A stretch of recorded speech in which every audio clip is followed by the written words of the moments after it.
I graduated from Cambridge with a degree in history.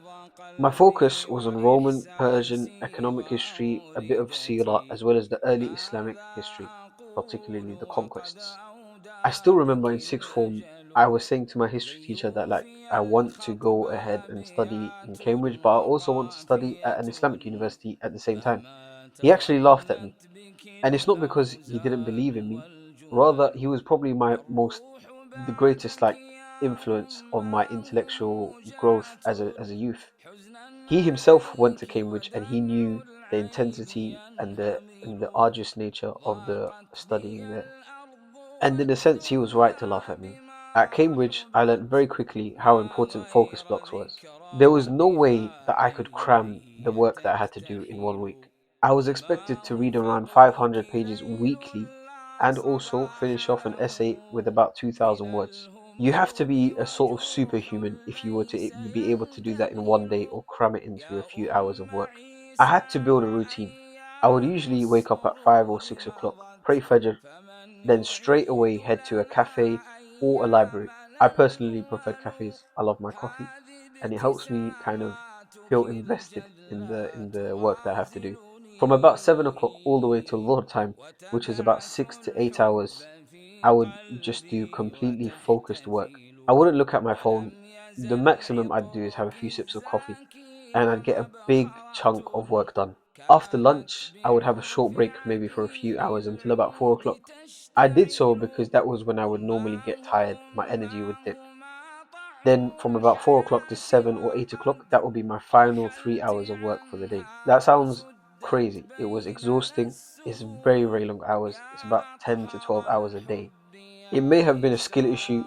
I mean, I'm not pretending to be the most intelligent person in the world, but I really felt that I needed to do that much work to be able to stay on top of everything. It taught me that if you want to absorb anything meaningful and retain it, you needed to have long and focused blocks of work. Other academics have argued similar things. When I applied that lesson to memorizing and hifz, it changed my life. Hifz had to have sacred, undeniable time. When I mean sacred, it would be something that had to be done every single day, similar to, for example, how someone prays their 5 salawat. If they miss one of those 5 salawat, they have to make it up. You cannot say that I am trying to become a hafiz without actually giving the time, without any distractions, without looking at your phone, without looking out the window, without actually sitting down and memorizing every single day. Right now, I've memorized about 150 lines of Matan al-Shatibiyya. The Quran is made easy to memorize. Allah tells us so. But Shatibiyya is a different ball game. It's like coded poetry. It has dense rules, different structures, but yet the same principle applies. What differentiates the successful one and the unsuccessful one is the ability to just sit there and revise and memorize. So the first lesson that I took from Cambridge was to protect my focus blocks. That's not just for academics, but for Qurra as well. The second lesson I took from Cambridge was to reflect and to marinate. My Cambridge journey was not smooth. I struggled in my first year and even into the second year. The style of writing and the intensity was something that I'd never ever experienced before. And often I would be thinking to myself, am I even intelligent enough to be studying at this university? One of the biggest shifts or learning moments was when I was able to step back from everything. Now, yes, focus blocks are amazing. You need them. You have to be able to sit down and be undistracted and focus on your work. But they aren't always the best for connecting the dots. That's where reflection, or you could say marination, comes in. At Cambridge, reading 500 pages a week was only half the job, 50%. The other half was making sense of it all and writing it in an essay. For example, it wasn't enough to know that the Muslims beat the Romans in battle. This fact had to be connected with the previous 100 years of history. So, the Muslims beat the Romans, but what actually helped them?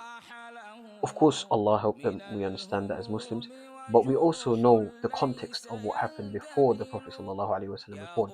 For around 100 years, the Romans and the Persians were at war continuously. They were fighting for so long that they were stretched thin. They had many people dead, their lands were upturned, and in that context, the Muslims came. You see, history only makes sense when you zoom out and see the bigger picture.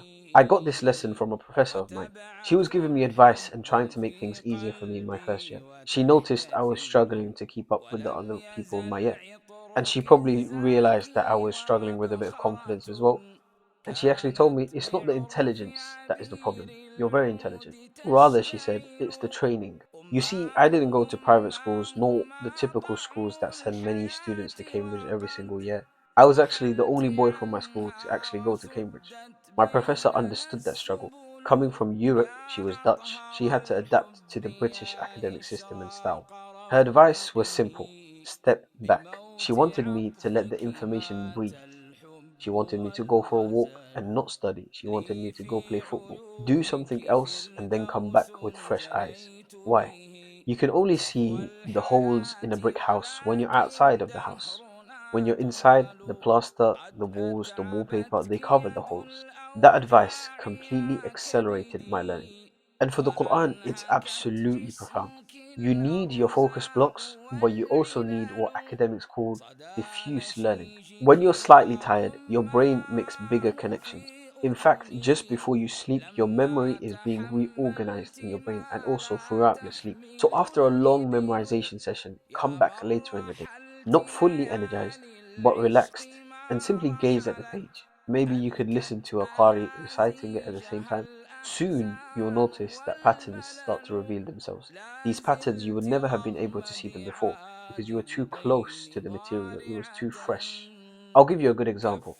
For myself, when it comes to revising Juz 11, يَعْتَذِرُونَ إِلَيْكُمْ إِذَا رَجَعْتُمْ إِلَيْهِمْ.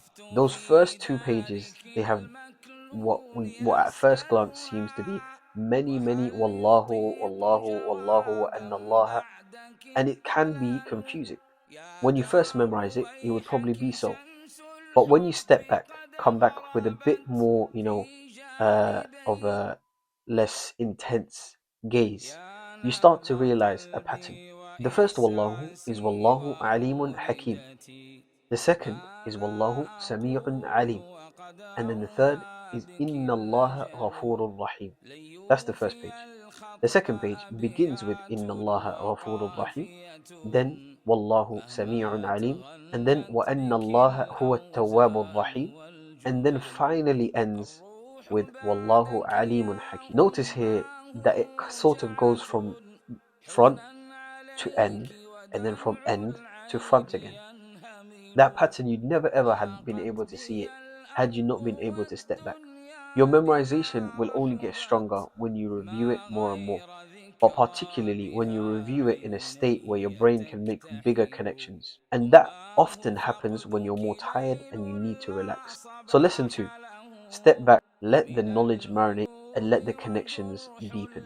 Lesson three: have an ecosystem of like minded people. Finally, the greatest blessing probably of going to Cambridge was to actually interact with people that are intelligent and smart. I was surrounded by ambitious, intelligent, hard-working people. They came from different backgrounds to me, with different experiences. They forced me to push harder. I didn't want to fall behind. Growing up in what could be deemed an underprivileged area, my dreams were kind of small. I wanted a nice house, I wanted a nice car, and that was probably it. But Cambridge expanded my imagination of what actually is possible. A big part of learning is to be able to bounce off of others. Someone else's insight can unlock a whole new world of information. A whole new level of thinking can be inspired just by one single conversation. I particularly struggled with one question in Cambridge, which was: is religion a transhistorical and transcultural category of analysis? Sounds like a load of waffle, a load of like jargon, you could say. My first answer to the essay was horrible. I completely misunderstood the question, and when the grade came back, it was reflected.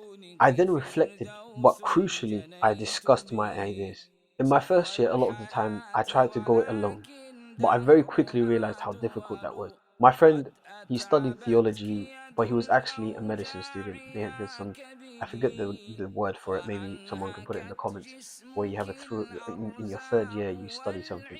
But he was studying theology in that third year anyway. And while we were discussing the question, he was able to see the gaps in my argument that I couldn't see. And just by having that conversation and him saying, "Okay, but what about this?"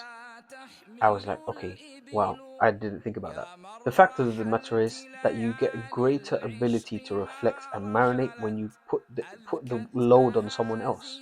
Like we said, you need to be removed from what you're trying to learn, and who is better removed than someone completely different from you? The same applies to the Quran. When a student has realized his friend has memorized the whole juz, he quickly memorizes more. He doesn't want to be left behind by his friend. A person usually hates to be lost. When a person has a friend that has exceeded him in his hifz, he usually also asks him, how are you doing it? Suddenly, tips, methods, hidden understandings are exchanged. Things that you never knew possible now are possible. You never even thought of trying some of these things, but they're now something that you will try tomorrow. If you want to be a hafiz, then you must surround yourself with huffaz. You will only improve by being around people greater than you. By being around Huffaz, eventually you'll see Hifz as something normal, something human, not as gargantuan as a goal as as you originally thought it was. It will seem very, very, very possible for you, inshallah. So, here are the three lessons that Cambridge gave me for Hifz. One, protect your focus blocks. Have long, deep sessions of memorizing and studying. Two, reflect and marinate. Step away from, when you're finding things a bit too intense.